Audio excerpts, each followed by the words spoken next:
Magandang araw sa inyong lahat. Nandito na ang pang-11 dito sa ating paksa. Simulan na natin.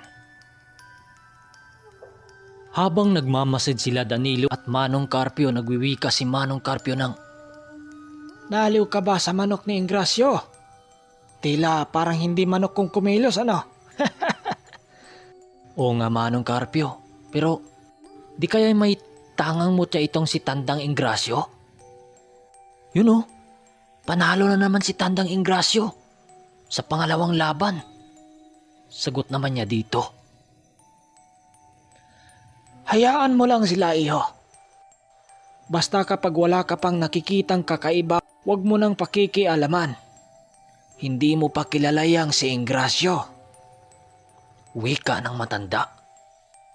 Habang sila nag-uusap ng dalawa, bigla silang naantala nang lumapit sa kanila ang kanyang mga barkada. "Danilo, kayo talaga patagay-tagay lang kayo dyan." Wika naman dito ni Lando nang paglapit nito sa kanila. "O Lando, ano? Natalo kayo ni Tandang Ingrasyo. Napakaganda pa naman ng manok ng kasabayan natin." Wika naman dito ni Danilo. "Pero walang kahirap-hirap na pinabagsak sa manok ni Ingrasyo." "Oo nga pre. Talo nga ako sa pusta nun eh. Akala namin mananalo na eh." Sagot naman dito ni Lando.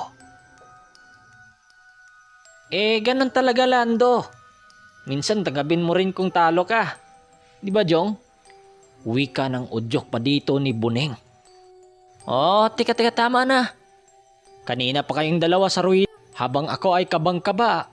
Kayo naman parang mga demonyong nagbubulungan sa gilid ko.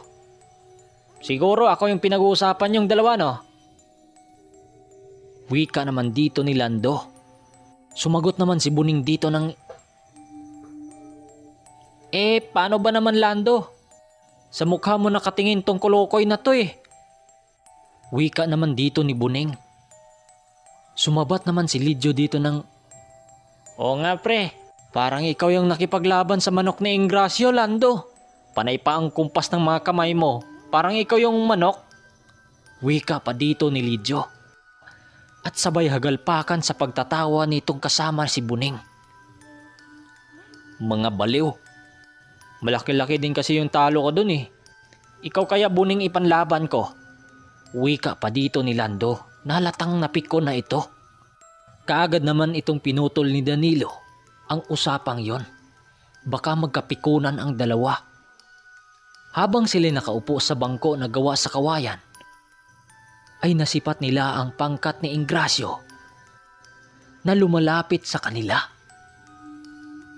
Manong Carpio, tingnan mo, dito yata ang punta nila sa atin." Wika naman dito ni Danilo. Relax lang kayo mga iho. Huwag kayong matatakot. Ako ang kakausap. Sagot naman dito ni Manong Carpio. Ingrasyo, anong sadya mo rito?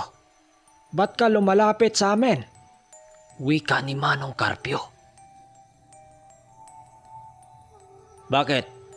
Masama bang lumapit sa inyo, Carpio? At saka hindi naman ikaw ang sadya ko rito, kundi ang katabi mo. Sabay turo kay Lando.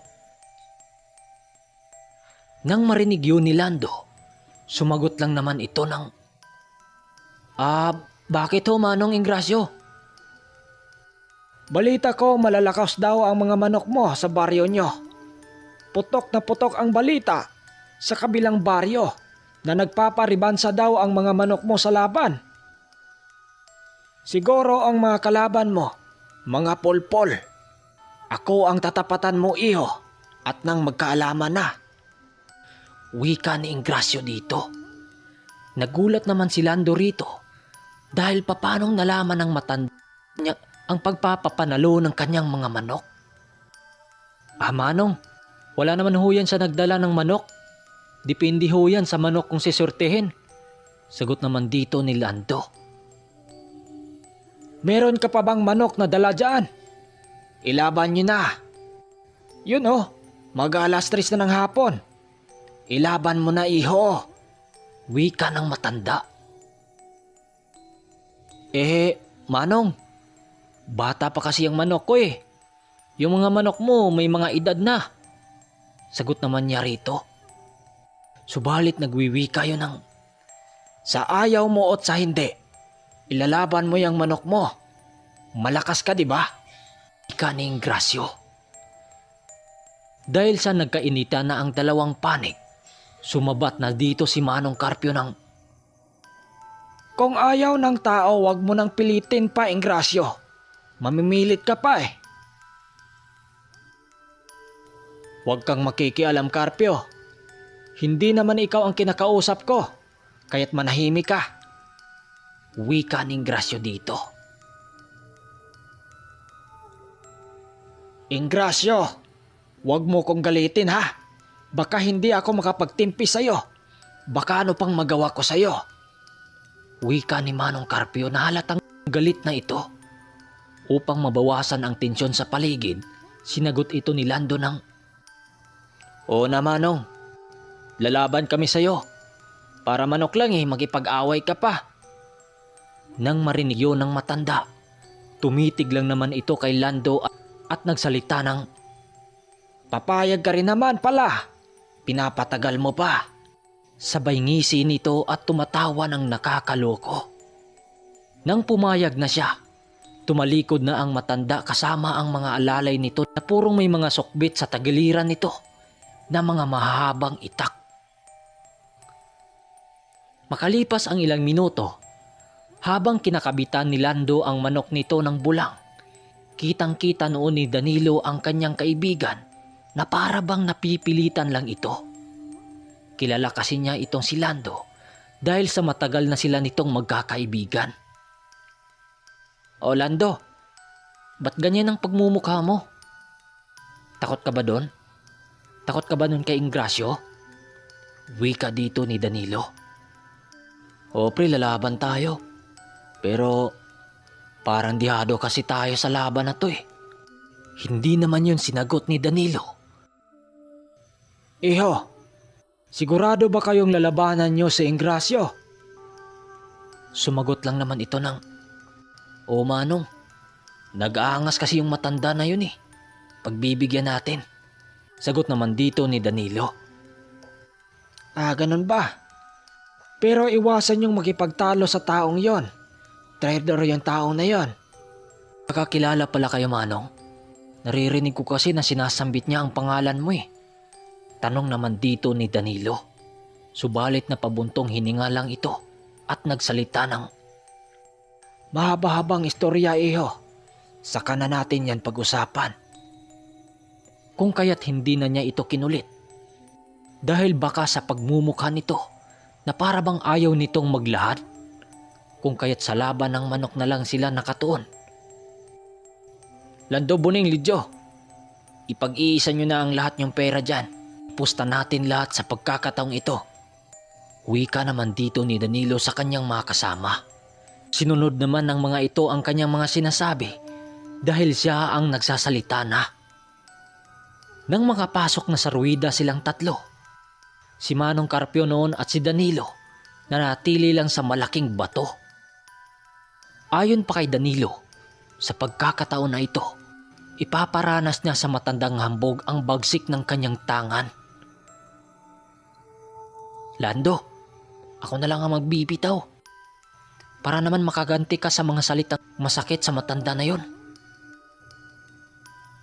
Nang matapos ng maayos ang pusta, sa laki ng pusta nilang pinagsama-sama, subalit naging wala pa rin sila.